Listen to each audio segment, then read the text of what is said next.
about 3 years ago, somebody told me that 40% of Vermonters were food insecure. And I was like, whoa, that's a lot of people. And I was trying to think what my next film was going to be. And I thought, well, maybe this is what I should focus on.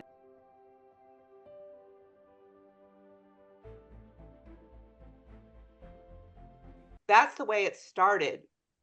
And I began to reach out and talk to folks around food insecurity. And one of the places that we went to meet people was at the hotel. So the minute that we met with the folks in the hotels, it was clear that they were also dealing with housing insecurity. And so when they started talking about it, I was like, oh, yeah, this is another huge problem in Vermont. We are the second in the nation per capita for homelessness. It's not a good thing.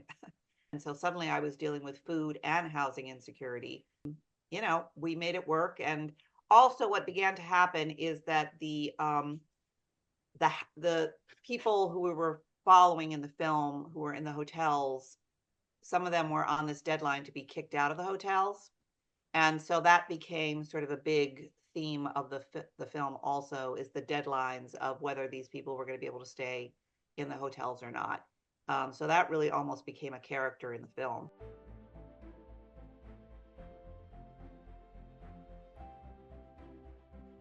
The first thing I would say is I hope the film creates a sense that we shouldn't be stereotyping people into what a homeless person or a person who's struggling with food insecurity or a poor person looks like, talks like, is like, how old they are, where they come from. The film has lots of diversity in it, and that entire spectrum of folks needs support, and they need our understanding.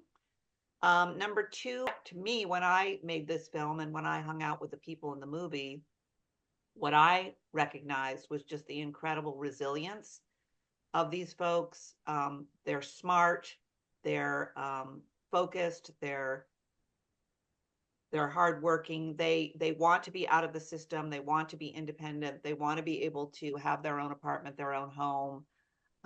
They want to be healthy members of society, giving back. And that is a positive thing because there are a lot of people out there that are not living at their potential. And if they were living at their potential, if we're able to give them a safe, sturdy place to live, where they could succeed even better than living out of their truck or their car or a hotel room, then we would have citizens that were giving back more, able to give back more to our state. And that's what we need. As far as what people can do after they watch the movie, there are many things. The simplest things would be to, if you feel strongly about solving these problems, to write your legislator or write a letter to the editor or write a letter to the governor and just say, this is bothering me, this needs help, this is what I think should change, whatever. That is very powerful, an important thing to do. You can volunteer at your local food bank. You can donate to your local food bank. You can go to your local homeless shelter and help them out. You can give them money. You can say hello to a homeless person when you're walking by them. You can have a conversation with them. You can learn more about where they came from and why they're homeless. You can think about what you can do in your own community to encourage and support low-income housing. A lot of this is very local. We look to the state and to the federal government for a lot to solve a lot of these problems, but many of these issues come down to local decisions. So perhaps your community needs low-income housing and there are a bunch of people who don't want it. You have to get up and you have to support. If you believe that low-income housing is important for your community, speak up, take a stand, try to make it happen. So I think, there's many ways to be creative about helping, small ways, big ways. There's tax incentives, for instance, for people who may have a garage in their backyard that's just sitting there empty, to renovate it and turn it into an apartment. There are things to be done. It's not a total lost cause, and we have to be optimistic.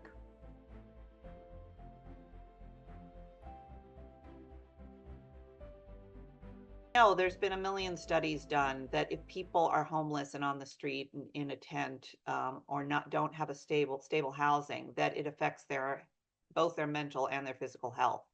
I mean, if you we're giving people right now tents and telling them to go outside. I don't know about you, but it's been pretty freaking cold out. If I was in a tent at night and didn't have the proper, I mean, even if I did have the proper bedding, I would still be freezing. I mean, you can get sick. Your children can get sick if they're living in the tent. That means that you have to go to the doctor. That means you have to go to the emergency room. That's money.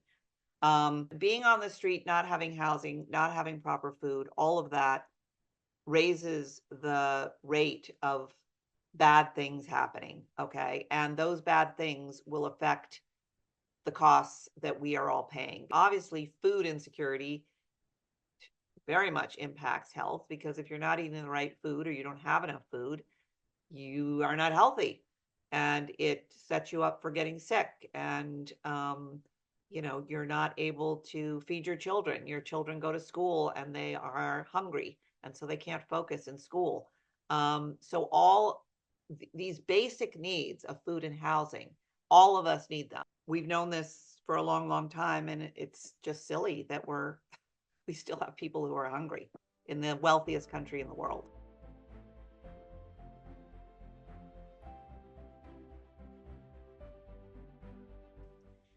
The update on Colby is that she's back. She she came back, I think, early spring of 2024. She loves Vermont. She wants to stay in Vermont, but she got a job in Waitsfield, and she's now working 6 days a week, working her butt off, and she's living in a shared housing situation at a farmhouse with a number of other people. And so that is a happy ending of sorts because she was able to come back to Vermont. She was able to find some housing, and she's back working, and that's terrific.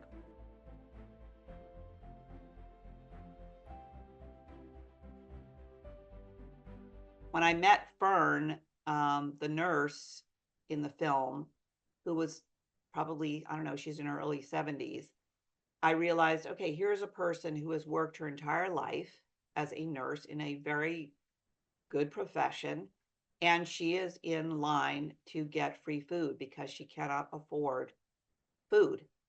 What are we doing in this country? Why are we letting people who have worked and given and sacrificed and been a nurse to so many people and helped people? Why are we letting them suffer at the end of their life? Fern should have whatever she wants. She doesn't need $1 million, but she needs enough food and she needs a decent house and she needs good health care. And so it was very clear to me, like, okay, as I get older, what are the safety nets that are going to be there for me? Am I going to have enough food? She really gave me the perspective of how people can work so hard for their entire life, give back to our community, pay taxes, and then end up in the last 15 years of their life struggling to put food on the table. It's like, that was really impactful to me. It just seems so unfair, and it made me realize there are a lot of people like that out there.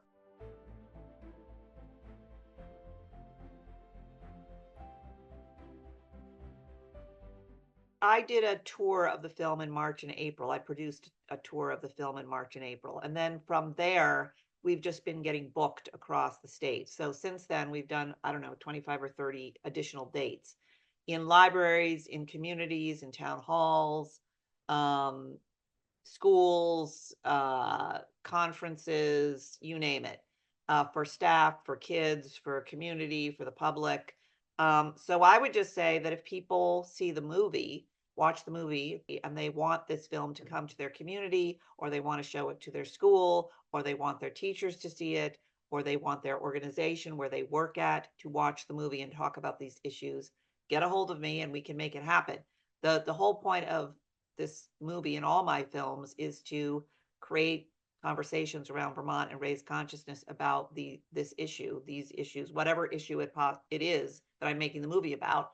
And so how people can help is to just continue to offer the film to their friends, their family, their workplace, their community, to have these conversations. The film is a great way to start a conversation.